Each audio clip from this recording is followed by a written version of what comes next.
My name is Trey Alexander. And I'm Tom, the professor. That's right, that's right. And we're going to be talking about all things gear. Yes. Yeah, man. Hit it. Go ahead. And so today we got the Nobels pedals, and we're going to be doing this, what did you call it? The Nobility Challenge. That's going to be a test with all of these.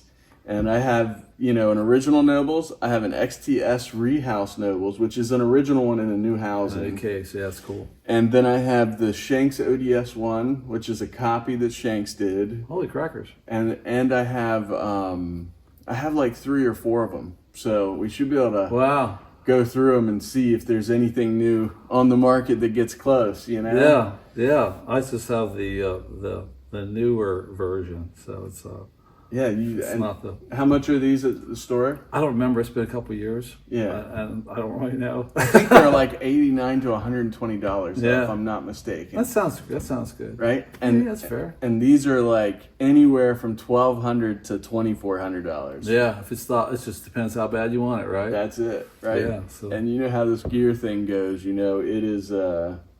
It's dangerous, is what it is. Yeah, pretty steep rabbit hole at times. Yeah, it is. But the cool part is, that's the gear you own. This is gear I own, and you're going to get a true depiction of how close this can be, or how far off this is from the original. I mean, if you're selling a product and you're calling it the same thing it was called, it should sound pretty daggone close. That's right. So I think we should prove that out, and I think it's going to be interesting because I'm hoping this really does the good job. So people out there, like myself, can afford this pedal and have it for the playing that I would do. Where a pro like yourself has that pedal, I may be able to sound close to what you're getting out of it. So, and I think it does get. I was just talking to him about this before. I think the sound quality on a lot of these things gets 90 or 95% there, and sometimes even identical. Right. But a lot of times the things I notice are the feel oriented. Yeah, things. and I agree. So that is the difference. We were talking a little bit before we turned this on about Dweezil Zappa and his recent video where he played Eruption through his fractal as well as the amp setup. Mm-hmm. And through the powers of internet, the differences were minute, but to your point, quite certain the feel was different. Yeah. So to combat that feel, the thought on testing these is going to be to use a looper, play, and then we'll use that loop and then feed it into these individually, unbeknownst to Trey. That's right. So we can have, you can pick A, B, C, D, E, and which one, or maybe they'll be somewhat indistinguishable. I don't know. I've never heard that one. I've heard this one briefly. I got it. It was a cool thing, but I'm not really a pedal guy. I'm this kind of guy. Although this is his, but this is I still know what it is. So, and it's a legit one. This is a 1987, so this isn't the reissue. This is the real deal. Now, with that being said, the reissue sound as great as these. So maybe the reissue of this will sound as great as that. Yeah, I have a feeling that they're really close. That's what I think, and I think probably parts. Little tiny differences just over the years. Well, so there you go, right? So we got component choice. So the components in the 90s, back at one time we had made components, and then they went over to Japan, Singapore, wherever, right? So now I'm sure China makes a lot of the components. But, and then there was also guys that used new old stock. You can still get Allen Bradley resistors if you look hard enough. Yeah. And you can pay the price. But, is it always available? So I'm quite certain, as you've brought, elaborated too, that there's definitely going to be a component difference between the two. But if the circuitry stays true to form, we should be pretty close. Exactly. Yeah. It's interesting. In the pedal world, to me, I'm like you. I'm not a big pedal guy, but it intrigues me. It does intrigue me too. Because there's a lot of guys that go about it. They'll get the end result, but they'll do it differently from each other. I know it. And I really like that. Yeah. This takes me down to the thought of Martin Kidd, because, and I don't care what anybody says, I still think he is the greatest amp designer on the planet. I agree with you. And, as well as product. That guy's a thinker. And I say that as from experience in your amp and being inside that amp, the things that I've seen, how he does what he does it different than anybody. but he achieves the tones that everybody's looking for. That's right. So I'm a huge fan of that guy. Yeah, so, he's so brilliant. Not to call him out, but he is he's the guy. He is the guy that I think is phenomenal at what he does. And I'm sure there's other ones. Yeah. But you know what? That amp sold me. That's incredible. And I think that's the thing. It's like I grew up playing amps most of my life, and I know the reason for pedals for a lot of people. First of all, they're usually affordable. Right. So you could get a board, say, with 5 or 6 pedals, like I have down here, and you're $500 or $600 in with 5 or 6 different sounds. Where amplifiers, you might only get one sound from that amp, but it might be amazing. It might be the sound, right? And I agree. So that's the same way. So ideally, I'm a plexi guy. Yep. And I've got stacks of them, and they do that thing, but they only do maybe one thing, maybe 2 things. But what they do well and unique to itself. Yep. So big fan of those, and that's why I like the amp in its natural state. So I have some pedals. You can see this thing doesn't look like it's ever been stepped on because Exactly. it really hasn't. It's sat on the bench, bench or desk, right? And I just push the button and say, "Oh, that sounds cool." But they do have their place, and I've learned more about that through. It's my favorite pedal channel, which is that pedal show. Yeah. Because I am ignorant to this stuff. I don't know. And those guys have all kinds of stuff, don't they? And the cool part is they're one of the channels I trust. And we talked about this briefly too, but I won't go too deep on that. But what they explain the differences. Yeah. And I do believe it. They are pedal masters. I mean, that's it. It's what they do, And they look for good alternatives too, because I think that's another thing, right? Like, there's so much gear, and sometimes when you're looking at it, it's tricky, right? You go, okay, this thing's $3 or $4 grand, and when you're an upcoming player, you don't have that kind of money to invest in a $3,000 or $4,000 pedal, and so those guys are good at trying to show you affordable options that get you in the ballpark, and that's really important too, And hopefully we're going to do that too with this, just so that people have an option. Exactly, and they get in the wheelhouse, And not only that, right? So they're not. Back to those guys real quick. They show you how to get those sounds with affordable amps. They'll use the Fender Hot Rod Deluxe. They'll use amps and I didn't know this. This blew my mind. The Fender Hot Rod Deluxe, I'm quite certain they said is the world's most selling amp. I believe that. They are everywhere. Yeah, I'll tell you, when I was doing Berkeley auditions, all the colleges that I went to, they all had rows of Hot Rod Deluxes. Yeah. And it was my first good amp. Like, Rick Coberly was the guy that modded it, actually. And he would, those amps you can upgrade, like, I think it's like 5 or 6 different levels. Okay. And he really made that amp sound awesome for what it was, for being a 112 combo amp. It was like the ultimate little gigging amp. Yeah, agreed. 40 watts, I believe. Yeah. The 6L6s. But you take that amp on its clean channel, and then you add this, and now you are that pedal show. I mean, that's what they do. So that's the part that intrigues me. I'm from the school of this and these. But seeing what the sounds these guys get out of, they should really be, there was another channel that had their tagline was, getting the most out of least gear. Yeah. Actually, the pedal show does that. To me, they get the most out of least gear. And then sometimes they go way off the reservation. They got the super high dollar stuff. But then once again, they'll do the comparison between, what's affordable, what may be extreme, and then what's in between. Yeah. So really, it's like everything, man. Your wallet can be your best friend or your limitation. Yeah, it is. It's tricky. I like doing things affordable. I think there's been great sounds created with affordable gear. Well, when you think about it, this was $30 new. Right? So there you go. So this was their affordable gear at the time. Yeah, because really that was cheaper than a DoD pedal. That was cheaper than a Boss pedal, a Digitech pedal.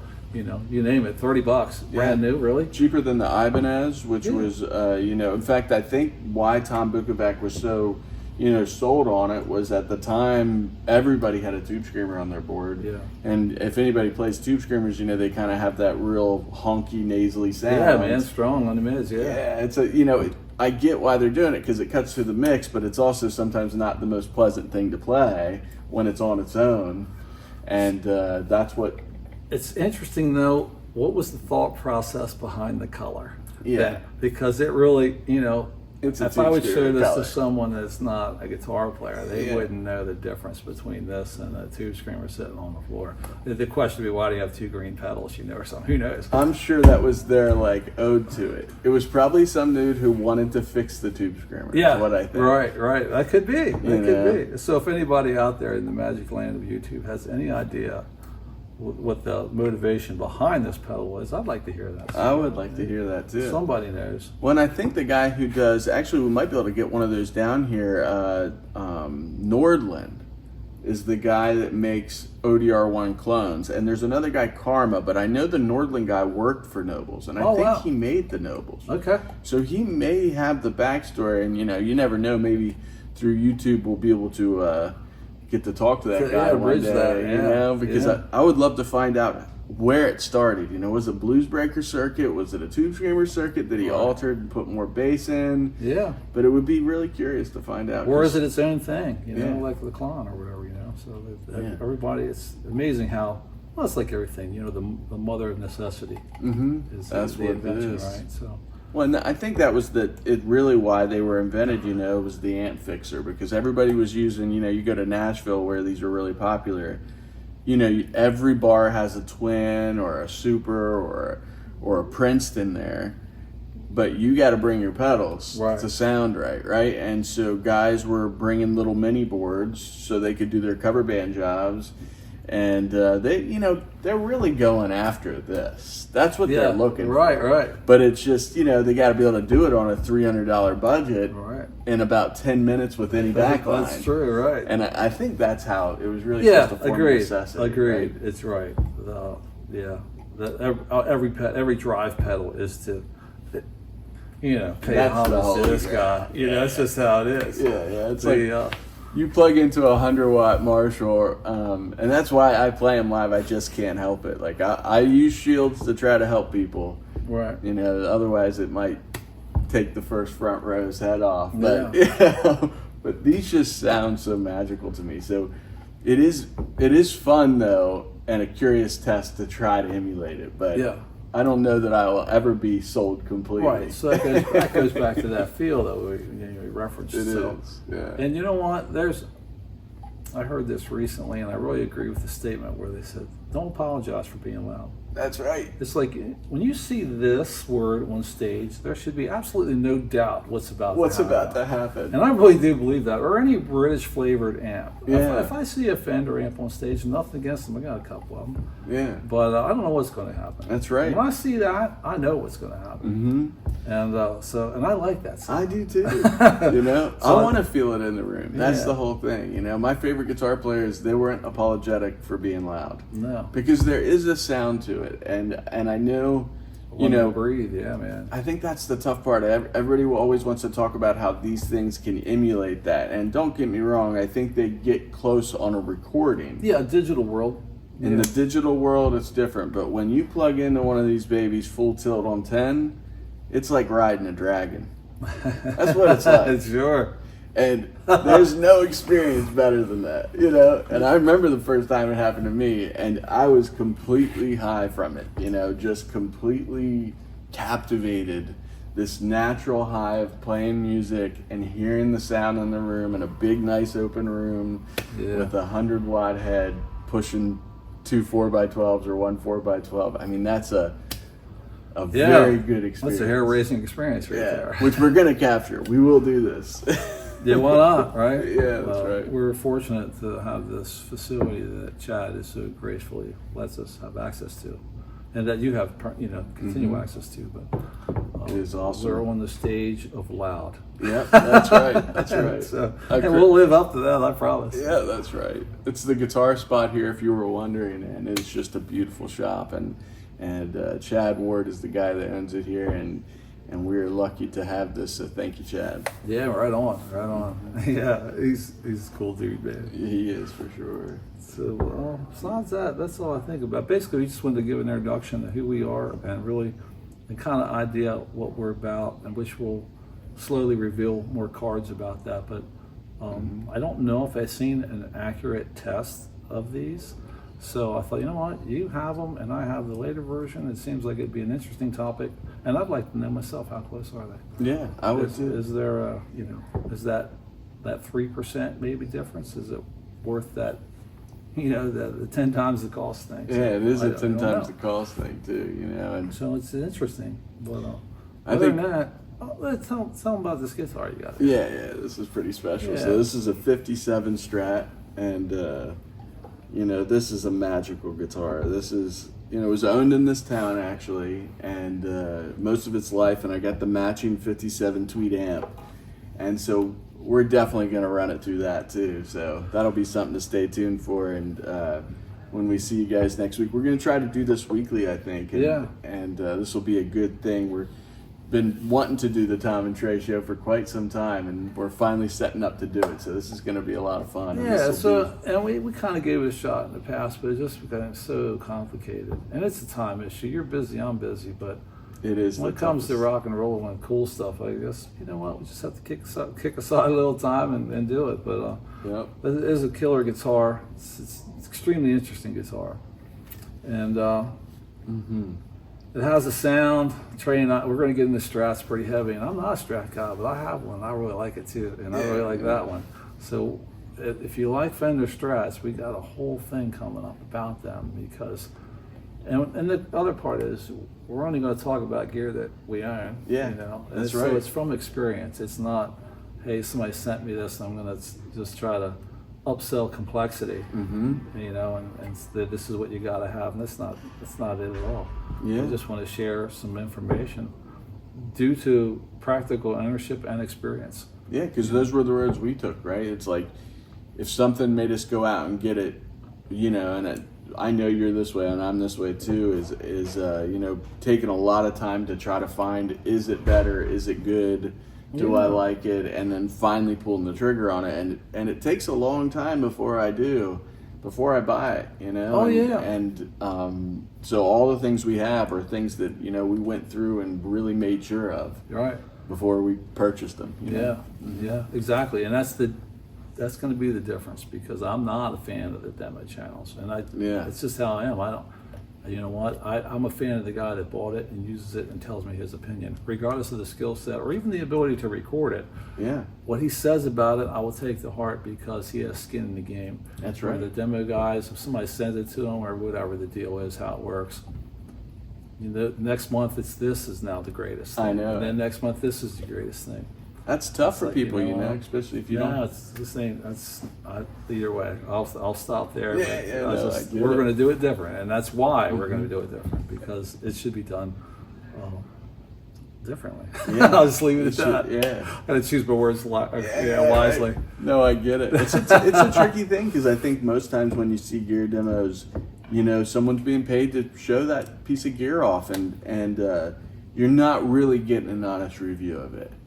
I wish it were the case, but there's just so much money being traded or gear being traded. A lot of times guys will get free gear for certain things, and each week it's the next greatest thing. You gotta have the sound a certain way, and the tricky part that's tough about this, right, is you're taking amazing guitar players who can make a box of cardboard sound good. Right. And they're showing you these pieces of gear, and each week you gotta have this new one because it sounds like this said person, and I think a lot of that can be, of course there's a few things you want to get, but I think sometimes it's overkill, Well, that's the other thing. So nowadays it seems to be more than ever that it's so saturated. So the only reason I really want to do this is with you is because we come from two different worlds and we are experts in two different fields. I'm not claiming to be an expert in it, but I've been around a little bit, and I know that you're an expert at what you do. And this is how it is. So we're coming at it at a different angle. Definitely. Which really is going to be an honest angle related to musicians, So that's the whole thing. If we couldn't do it differently, I wouldn't do it at all. Yeah, to be I honest totally with you, get you. because it is every time you turn around there's something else, and YouTube does not need another gear channel or guitar player channel. It's already out there. So We're just going to do what we do, but it's going to be different. Yeah. And it's hard to explain what difference is. It's our first video, Yeah, but I yeah. promise it's not going to be like nothing else out there. That's right. Well, I think it's the journey too, right? You know, every time we hang out, I just have such a good time. And Yeah, right on. to kind of take you guys on a little bit of that, and it's contagious when we're ever together. It is. And we get so excited about all this stuff, and I know you guys will too. I just know everybody watching will have that feeling as well, and so I think it's going to be a lot of fun. Yeah, I do too. And they're either going to walk away with two things: either, hey, this guy's got it going on, or man, those guys bought so much gear. Those guys are crazy. Yeah, that's it's going to be one or the other. But the difference is, it was your dollar and my dollar that's bringing what we got. That's right. It's That's nothing right. is. No free rides here. That's it. So, Yeah. anyhow, man, that's all I got. I'm rambling. Awesome, very good. Well, I hope to see you guys. If you hit that subscribe button if you want to check out the next video. We're going to be trying to do these each week. The Nobility Challenge coming next. Coming soon. Rock and roll. Rock and roll, brother. It's good, man. It's all good. It's going to be You awesome. know.